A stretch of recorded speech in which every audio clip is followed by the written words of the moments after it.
I was talking to a friend the other day, and the subject of an upcoming local election came up. I expected him to have an opinion. He's usually very engaged. But instead, he just gave this long, tired sigh. Oh, wow. Honestly, he said, I don't even know what to think anymore. He pulled out his phone and opened a social media app. Right.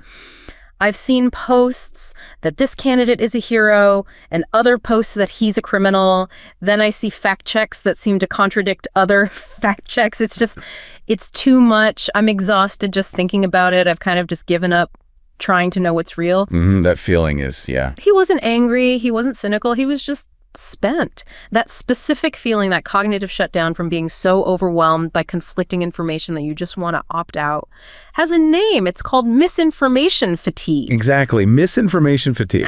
And it's at the center of a claim I've been looking into, which argues this fatigue isn't just an unfortunate side effect of the modern world. It's a deliberate political tactic, a core part of a strategy to erode democracy. The question is that a reasonable claim? Is that just one author's dramatic interpretation, or is it, a mainstream view of what's actually happening? That's a really fantastic way to frame this deep dive, actually, because it really captures that shift, doesn't it, from like a personal feeling, that exhaustion your friend described, to something much bigger, a potential systemic threat. Right. And what we're seeing, based on the research, is that, this idea of it being a deliberate tactic. It's not just drama. It's increasingly seen as a core part of the political playbook in certain contexts. Okay. We're definitely moving beyond just this psychological experience here and looking squarely at its strategic political use. We see it being deployed, sometimes quite effectively, especially when we look at, say, recent elections in places like Japan. Japan specifically. Yeah. Interesting. Why there? Well, Japan presents a fascinating case because you have this collision of rapidly evolving digital tactics hitting these really long established, quite rigid legacy media structures that sort of amplifies the effects. Okay, that makes sense. So before we get into the strategy side, let's properly define this feeling. Misinformation fatigue, or MF. What are we actually talking about psychologically? Sure. So MF isn't just general information overload, like getting too many emails. It's defined as a very specific kind of cognitive shutdown. Shutdown, okay. Yeah, it's triggered by being constantly, relentlessly bombarded with information that's false or confusing or flat out contradictory, especially online.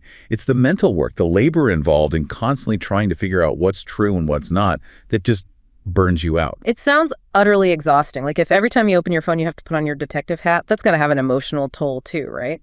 Not just mental fatigue. Oh, absolutely.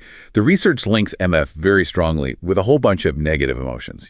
Chronic stress is a big one, but also this deep mental exhaustion, feelings of sadness, anger, and just sheer frustration. Frustration because you feel powerless against it. Exactly that. Like you're trying to swim against this endless tide of noise.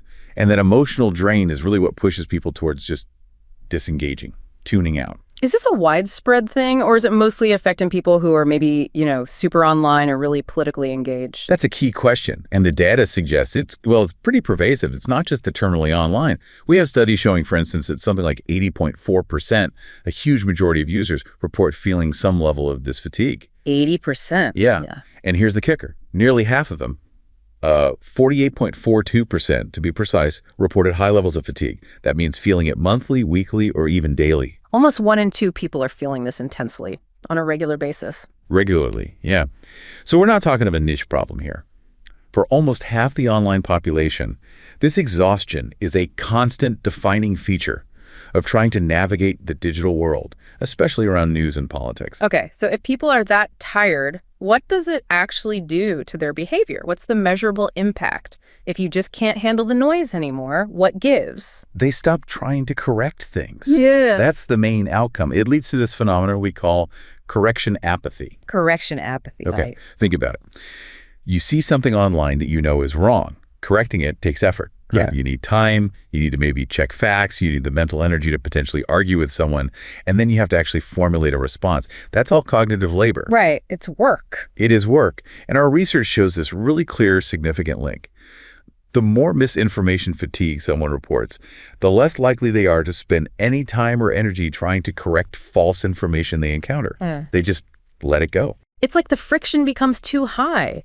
They might even know it's bad for society, letting lies spread, but the personal cost of constantly fighting it is just too much. That's exactly it. People describe the whole process of correction as arduous. That word comes up a lot. They hit a saturation point.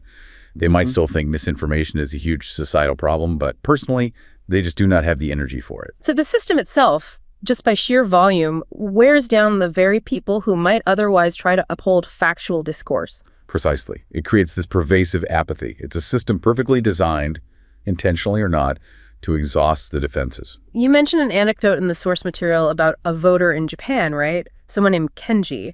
That seems like a really good way to illustrate how this actually plays out for an individual trying to make a rational choice. Yeah, the Kenji example is quite powerful. He's described as a 40-year-old accountant leading up to a gubernatorial election. And he's trying to do a civic duty, right? He wants to research an independent candidate who's challenging the incumbent. So he's motivated. He wants to be informed. Exactly. But this independent candidate is being targeted by a misinformation campaign. So Kenji goes online, tries to find information, and he's just flooded. Posts claiming the candidate has secret ties to anti-Japan lobby or is planning to sell off national assets.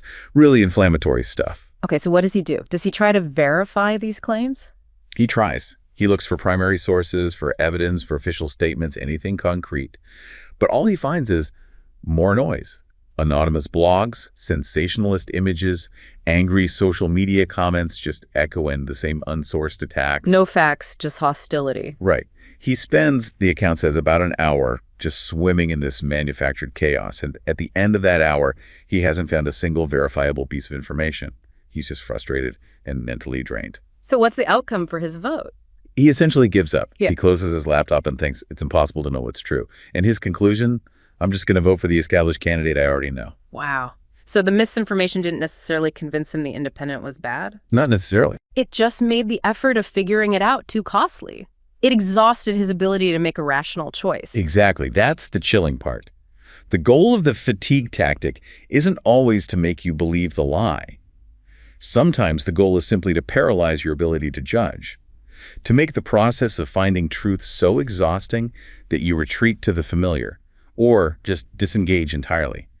Maximize the cognitive friction. That's a really crucial distinction. Before we move fully into the tactic part, you mentioned something briefly. What does still get people to push back against misinformation, and why does that sometimes backfire? Well, the main driver seems to be ideological difference. Yeah. If you see something that strongly contradicts your own worldview, you're much more likely to perceive it as false and feel motivated to correct it. You see something you think is damaging your side. Okay, so outrage can still motivate action, but why does that backfire?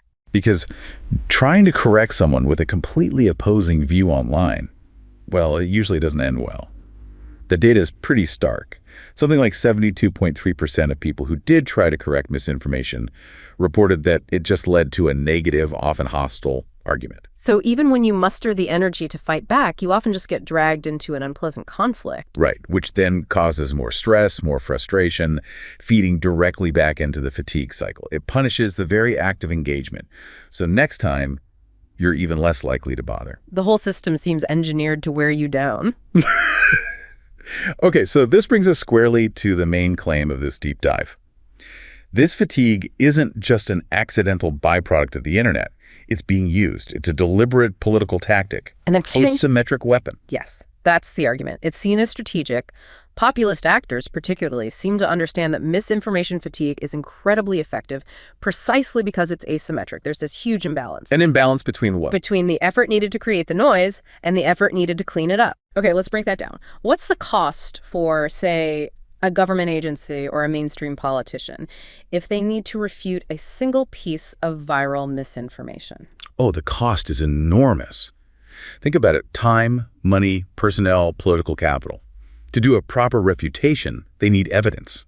They need data collection, expert consultations, internal reviews, official statements. They need clear, logical explanations. Which often aren't as exciting or shareable as the original lie. Exactly, and they need verifiable proof. The whole process is slow, expensive, and puts them constantly on the back foot. They're always in reactive damage control mode. It's like playing that whack-a-mole game you mentioned, but each mole costs a fortune to whack. Right, so that's the cost of defense. What's the cost of attack? What does it cost the actor spreading the initial misinformation? X to nothing. Often, pennies. Effective misinformation often relies on just a single catchy inflammatory phrase, or a shocking image, a meme, a short video clip. It's incredibly cheap to produce and distribute. And it spreads faster because it hits emotional buttons, not rational ones. Precisely. It bypasses the need for logical processing. It triggers outrage, fear, tribalism emotions that travel much faster and wider online than careful, nuanced truth. So you have this massive asymmetry. Costly, slow defense versus cheap, rapid attack. And the consequence is that the actual substance, the positive policy proposals, the achievements of the legitimate actors just gets lost in the static. Drowned out. Completely drowned out, Yeah. and noise dominates the conversation. And the bigger consequence, the research argues, is this gradual erosion of society's overall capacity for rational choice. People lose the ability or the energy to distinguish between serious, fact-based arguments and low-effort, manufactured outrage. Which sounds like it plays right into the hands of populist movements, which often rely on simplifying everything. It's central to the populist playbook. Populism thrives on simplification. It takes complex issues, economic problems, social changes, global crises, and boils them down to a very simple, emotionally resonant narrative. Us versus them. It's always the fault of some shadowy elite or a conspiracy or treacherous outsiders. Exactly. A conspiracy of vested interests or the wickedness of the elite. That framing is key. And notice what it does. It strategically excludes the possibility of actual dialogue or compromise. How so? Well, if your opponent isn't just someone you disagree with on policy, but an inherently wicked, corrupt, or even treasonous entity, Yeah. why would you debate them? Why would you engage with their arguments rationally? You wouldn't. Your goal isn't to find common ground. It's just to defeat the enemy. Precisely. The rhetoric makes genuine policy debate impossible, even undesirable. The goal shifts entirely from persuasion based on facts to mobilization based on outrage and identity. So if this trend continues, if emotional mobilization and strategic exhaustion replace critical thinking and fact-checking as the main forces in politics, where do the sources warn this could lead? What's the systemic risk? The warnings are pretty stark. The term that comes up is ochlocracy, mob rule. Basically, when political legitimacy stops being about rational consensus, about ideas tested against evidence and debate, and shifts entirely to raw, emotional mobilization power, Yeah. well, that's the direct threat to the foundations of democracy. Because reason gets shouted down. Reason gets shouted down, minority viewpoints get trampled, and the space for free, diverse thought shrinks. When the loudest, angriest voices dominate, not because they're right, but because they're effective at mobilizing emotion, that opens the door. The door to what? To tyranny, to authoritarianism. When the process of reasoned debate itself is seen as broken and exhausting, people may become more willing to accept a strongman figure who promises to just cut through the noise and impose order. That's quite a dark path. It seems like this connects to some deeper critiques of how democracy is supposed to function. You mentioned Habermas earlier and his idea of the public sphere. How does this misinformation fatigue tactic fundamentally break that concept? All right, Jürgen Habermas. His concept of the Öffentlichkeit, the public sphere, is really important here. He didn't just mean a physical place, but like the ideal space or mechanism for democracy. The space where citizens debate rationally. Exactly. A space where citizens are supposed to engage freely, equally, and crucially, rationally and critically to form public opinion based on shared facts and reasoned argument. That process is what, in theory, gives democratic decisions their legitimacy. Okay, so that's the ideal. But Habermas contrasted this with how communication can be used strategically, right? Two different types of action. Yes. He talks about communicative action versus strategic action. Communicative action, communicative's handle, is the democratic ideal we just described. Everyone involved is aiming for mutual understanding. They're trying to reach a consensus based on what he called validity claims. Validity claims, like, is this true? Is this right? Precisely. Is the statement factually true? Is the proposed action legitimate according to shared norms or laws? And is the speaker being sincere? It requires effort, listening, respecting evidence. Okay, so that's the gold standard. What's the alternative, the populist approach? That's strategic action. So a Corsinelli's handle. And it's basically the opposite. The goal here is not mutual understanding or consensus. The goal is purely instrumental. Achieve a specific outcome. Like winning an election, destroying an opponent, pushing a specific agenda. Exactly. And if your goal is purely strategic, then things like emotional manipulation, personal attacks, spreading doubt, creating fatigue, these aren't violations of the process. They are efficient tools to achieve your objective. They bypass the slow, difficult work of rational persuasion. So the whole point of the debate changes. It's not about finding the best idea anymore. It's just about winning. Habermas had a term for this decay, didn't he? Something about feudalism. Yeah, he called it the refutalization of the public sphere. It's a powerful idea. When strategic action takes over, the public sphere stops being a space for deliberation based on reason, and it turns back into something more like a medieval court, an emotional battleground, where power, loyalty, and tribal affiliation matter more than arguments. The logic of power replaces the power of logic. Beautifully put, yes. And this isn't just an abstract philosophical problem. It has real concrete effects on how government itself functions. This leads to what Habermas called the colonization of the life world. Colonization of the life world. Okay, what does that mean in practical terms? It means the system, the cold instrumental logic of strategic power and bureaucratic procedure, starts invading and dominating the life world, which is where we form meaning, values, and understanding through communication. It becomes an internal crisis for both the state and the citizens. How does it affect the state, the government? Think back to the damage control problem. Yeah. Government agencies, elected officials, they're forced to spend huge amounts of time, money, and energy reacting to strategically manufactured outrage and noise from social media. Instead of doing their actual jobs. Yeah. Like making policy or governing. Exactly. Their agendas get hijacked. They're forced to prioritize responding to the loudest, often most irrational demands amplified online, rather than focusing on long-term planning, careful legislation, or complex problem solving. The strategic noise dictates their actions, not rational deliberation. And what about for regular citizens? How is their life world colonized? For citizens, the colonization happens through exhaustion. The constant barrage, the effort needed to sift through it all, leads them to abandon what Habermas called the labor of judgment. That essential work of critically engaging, evaluating claims, forming reasoned opinions, it just becomes too much. They give up, like your friend or Ken. They give up. And when that happens on a mass scale across the population, that's when you get to the really stark warning in the research. The potential for the overworked death. The karoshi of modern democracy. Using the term karoshi, that's incredibly potent, especially in a Japanese context, death from overwork. It implies the system is literally being stressed to death by this strategic noise. It's a deliberate and powerful metaphor, yeah. It suggests the very processes of democracy are being fatally overloaded. Let's look at another example from the sources, Rika, the university student in Miyazaki. Her story really shows this colonization playing out at the community level. Okay, what happened with Rika? She tries to engage in that ideal communicative action. There's a local community forum pre-election, and she poses a very reasonable policy-focused question. Something like, can anyone explain the actual economic differences between the incumbent's plan and the challenger's plan? She's asking for facts, for rational comparison. Exactly, seeking understanding based on validity claims. But what happens immediately? Strategic action kicks in. Instantly, she's hit with emotional attacks. Why are you supporting that community traitor? She gets bombarded with memes and images painting the challenger as, like, a puppet of foreign interests. No substance, just pure accusation and emotional signaling. Does anyone actually answer her question about economic policy? Not a single person. The thread immediately devolves into an emotional battleground. It becomes about attacking Rika, questioning her loyalty, reinforcing tribal lines. The rational debate she tried to start was made impossible from the outset.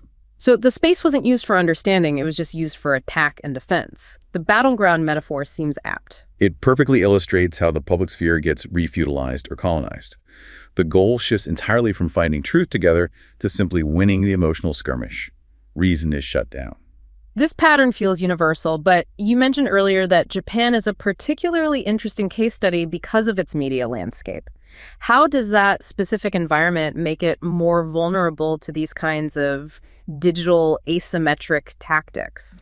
Well, Japan's media history is quite unique. For decades, public discourse was heavily dominated by what's called the inside media oligopoly. Oligopoly, meaning just a few big players control everything. Pretty much. You have the big public broadcaster, NHK, and then the big five commercial media conglomerates, Yomiuri, Asahi, Mainichi, Sankei, and Nikkei. These aren't just newspapers, they own major TV networks too.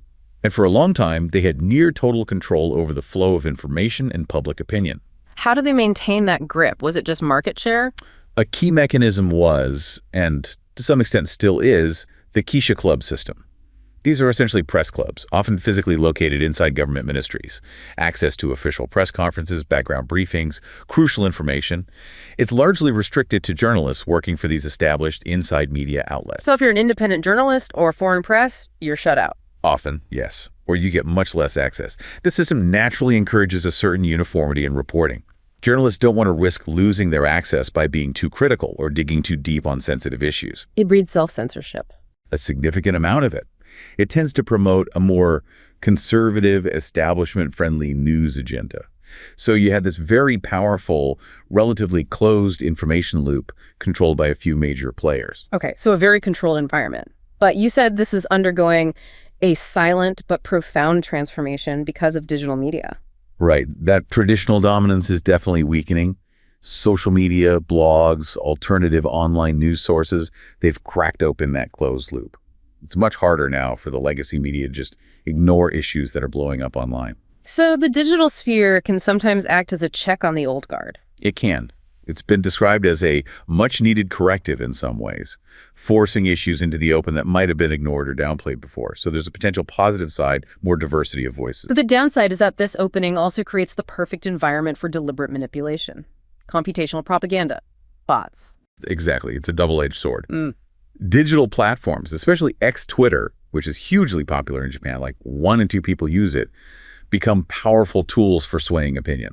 And we've seen clear evidence of coordinated campaigns using bots and fake accounts to push specific agendas. What kind of agendas? Often reactionary, ultranationalist ones. Yep. Campaigns amplifying racist, misogynist, xenophobic content to pollute the discourse and, again, contribute to that overall noise and fatigue. And it's not just anonymous trolls, right? The sources point to established political actors getting involved. The Dappy scandal. Yes, the Dappy scandal in 2021 was a major revelation.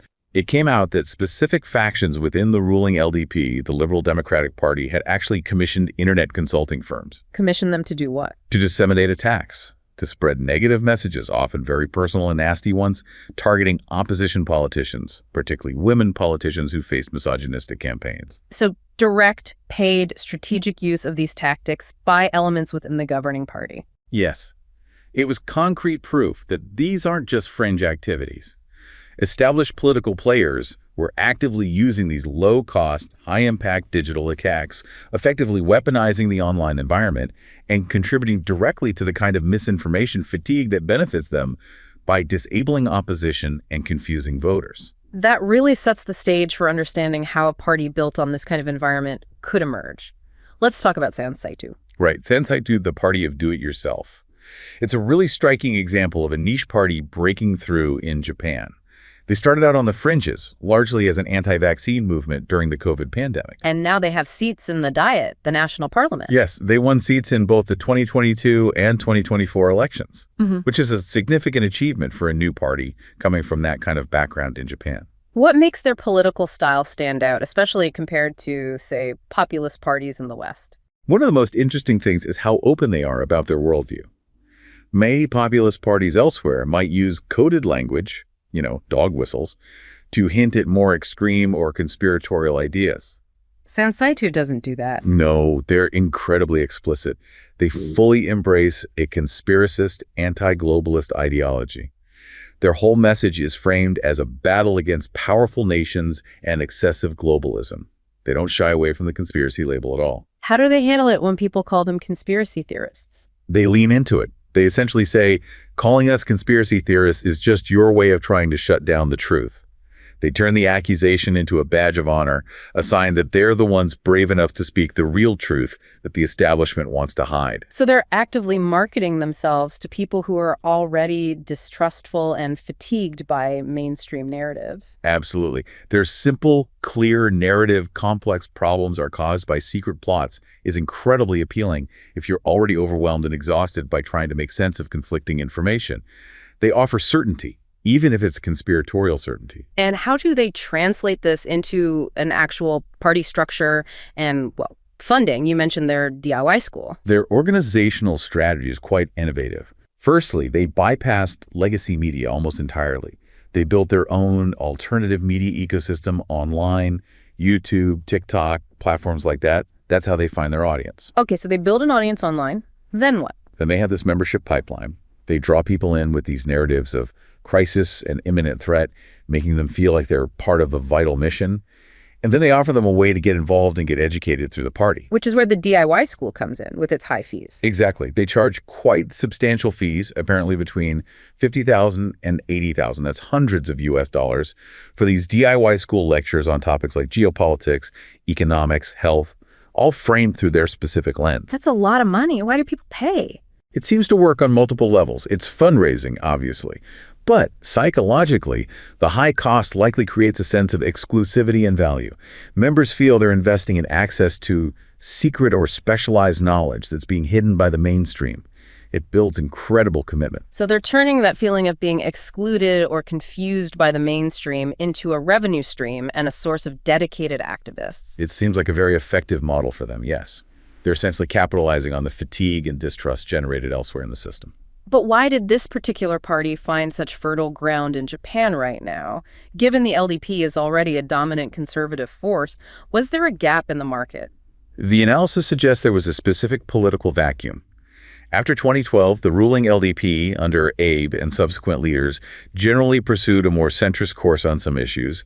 And importantly, during the pandemic, the mainstream parties, including the LDP, largely avoided engaging directly with the more extreme anti-vaccine and pandemic-related conspiracy theories. They didn't want to touch it. They seem to have calculated it was better to ignore it, maintain message discipline.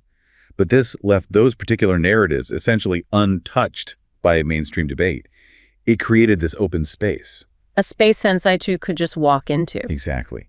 They positioned themselves as the only ones addressing these concerns, the only ones offering answers, however conspiratorial, to a segment of the population that felt ignored or alienated by the mainstream silence and complexity. They filled the void. So their rise is almost proof of the concept. When rational debate breaks down and fatigue sets in, parties offering simple, emotionally charged, even conspiratorial answers can gain real traction. It certainly seems to confirm that core dynamic.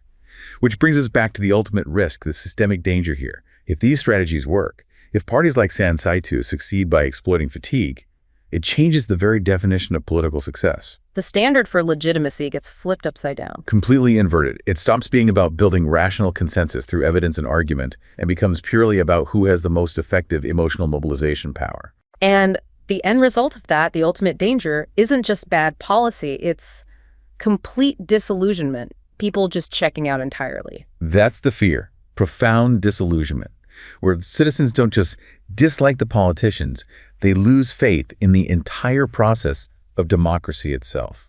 The final anecdote you mentioned about Mr. Ito and his son really drives this home. The father trying to convince his son to vote. Yeah. Mr. Ito, the older traditional voter, is trying to lecture his son about civic duty before an election. But the son, who's grown up immersed in this noisy, exhausting digital environment, he's just not having it. He cuts his father off. Says politics is just noise. He calls it mob rule. He sees no point in participating because he views the entire system as fundamentally broken, corrupted by this strategic exhaustion and emotional manipulation. And it's not just apathy. It's like he's learned the lesson the system taught him, that it's chaos. It's described as a profound, almost educated disillusionment. And the terrifying part for Mr. Ito is that he fears his son might actually be right about the state of things. If a whole generation comes to believe that democracy is just mob rule or noise, they're not going to fight to defend it, are they? Or try to fix it. Why would they? If the process itself seems inherently flawed and exhausting, why invest energy in it? This is where the analysis gets really grim. People become so tired of the mess that they'll accept someone who promises to just clean it up. Exactly. They'll wait for someone to come along and promise to clean up the mess by getting rid of the process altogether. The fatigue, the noise, the strategic manipulation, it doesn't just weaken democracy, it potentially breaks it, leaving society vulnerable, even welcoming, to authoritarian solutions that promise order and an end to the exhausting chaos. The karoshi of democracy, triggered by weaponized burnout. That seems to be the core warning. And the conclusion really is that resisting this requires a conscious effort on multiple fronts. We need systemic changes to reduce the sheer labor involved in fighting misinformation. We need to consciously refuse to amplify the strategic noise, even when it's tempting. And keep trying to uphold the ideal of communicative action, even when it's hard. Persistently upholding that norm, championing the value of consensus building based on facts, on reason, even when it feels like swimming against the tide. Because ultimately, the argument goes, resisting misinformation fatigue isn't just about personal well-being. It's about resisting the slide into populism and defending the possibility of rational democratic governance itself.